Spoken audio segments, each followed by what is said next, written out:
Hello, welcome. In this video talk about the intermediate filaments.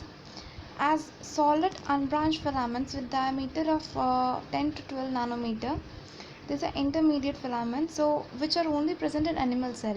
Well, they could not be found in plant or fungal cells. They are strong, flexible and rope-like fibers that provide mechanical strength to the cells. Unlike microtubules and microfilaments, in which they often involve in the movement of the cell, these cells only provide mechanical strength.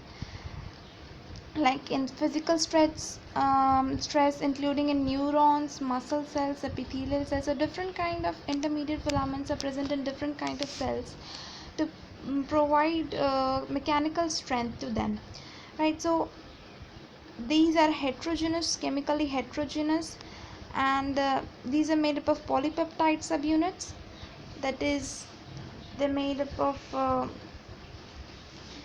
amino acids. And intermediate filaments can be divided into 5 major classes that we can see here. The first class is of course of keratin, present in epithelial cells. Then there is vitamin and desmin, found in class 2 and class 3, which is found in mesenchymal cells.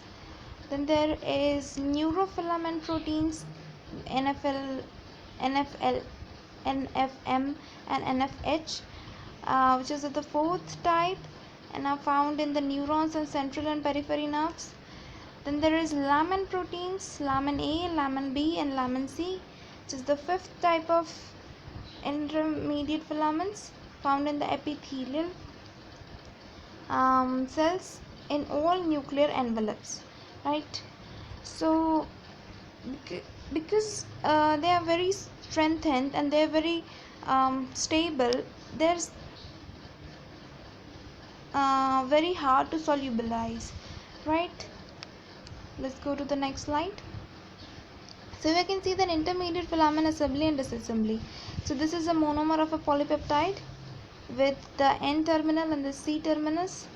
Now basic building block, a rod-like tetramer is formed as seen as here, but let's see from the start. So we know this is the N terminus and this is C terminus of the polypeptide, of the monomer, right?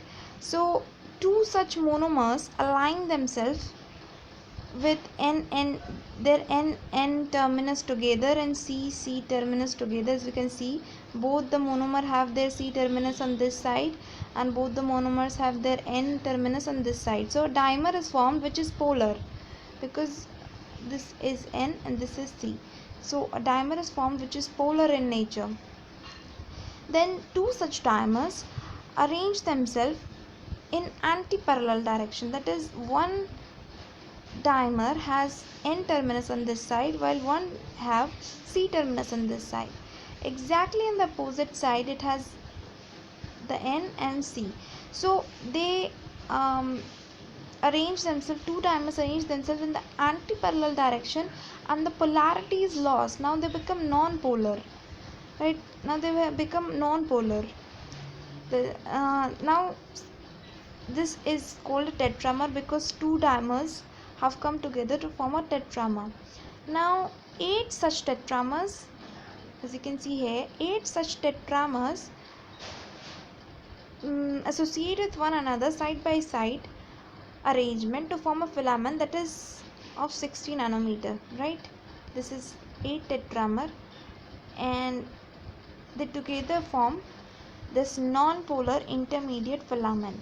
As you can see, such a strong and rope-like twisted series of polypeptides, they of course form a very strengthened rope-like structure that could provide stability to the cell structures, right? Let's see the next. Here we can see the organization of the intermediate filaments within epithelial cells. So IFs are this, and these are desmosomes which attaches two epithelial cells together, and from these desmosomes the intermediate filaments are coming out, right? The functions of intermediate filaments. The tight association between protofilaments provide intermediate filaments with high tensile strength. Alright, this makes the most stable component of the cytoskeleton. Intermediate filaments are therefore found in particularly durable structures such as hairs, scales, and fingernails. So, as we can see in the picture, the kind of strengthened structure with eight this they form something from alpha helix that twist around to form a dimer, then such two dimers then come together to form a tetramer, and then eight such tetramers come together to form a whole filament, right? So you can understand how strengthened they are, and so they are found in durable structures like hairs, scales, and fingernails, right? The primary function of intermediate filaments is to create cell cohesion. As we saw in the earlier picture, the desmosome or hemidesmosomes are there to cohere, so to attach two epithelial cells together with the help of these intermediate filaments. This is made possible by extensive interaction between constituent protofilaments of an intermediate filament, which enhances resistance to compression, twisting, stretching, and bending forces. These properties also allow intermediate filaments to help stabilize the extended axons of nerve cells, as well as line the inner face of the nuclear envelope, where they help harness and protect the cell's DNA. So let's see.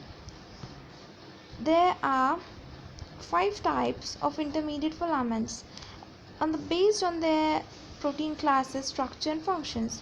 Right, so type 1 and type 2 are made up of keratins. Keratins, as you know, are found in the epithelial cells which are found in hair and skin, right? So what happens, there are such keratin filled cells in our skin, of course. So the basic layer just keeps on dividing of the epithelial layer, which are immediately filled with the keratin, and as they die slowly, they form this waterproof structure over our skin. This is the function of keratins, which are also found in our hairs, right? Now in type 3 is desmins and vimetins, so desmins are found in the heart and muscles.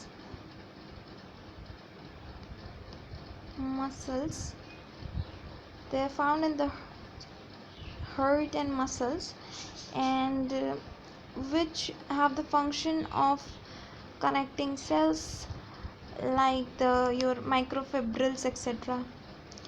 While the neurofilaments are present, as you already seen, in the CNS, the central nervous system, and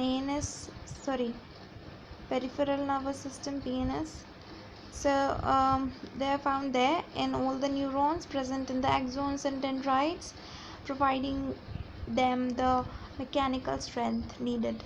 Laments, on the other hand, are found in all cells in their nuclear envelope. So we know that there is a nucleus if this is a cell, this is a nucleus. A nuclear envelope is formed with many pores in between. So these are formed by the laments, and you know how proteins or other RNA, DNA, all such kind of things are inserted through these lamin proteins to the inside the nucleus, right? So nuclear membrane or nucleus envelope is made up of these lamin intermediate filaments. Thank you for watching. In the next video, maybe we may talk about the microfilaments. Please like and subscribe the channel.